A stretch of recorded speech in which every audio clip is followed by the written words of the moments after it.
মুসা নবীর একজন পাপী উম্মত, যাকে সবাই জাহান্নামী বলেছে, মৃত্যুর পরে আল্লাহ মুসা নবীকে জানালেন আমি আল্লাহ তাকে জান্নাত দিয়েছি। এত আস্তে সুবহানাল্লাহ হবে না? তারা জানে।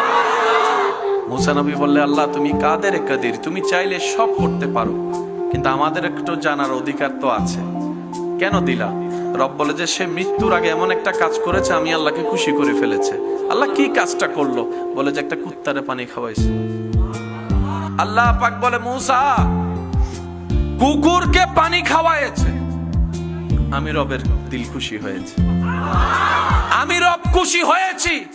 আমি কাদের, আমি খালেক, আমি মালিক, আমি ইন্নাল্লাহ আলা কুল্লি শাইইন কাদির, আমি কুন ফায়াকুনের মালিক, আমি বিশ্ব সৃষ্টিকর্তা, আমি আল্লাহ যা মন চাই তা করতে পারি। সে কাজ করেছে একটা, খুশি করেছে একবার, আমি আল্লাহ সব গুনাহ মাফ করে দিয়েছি।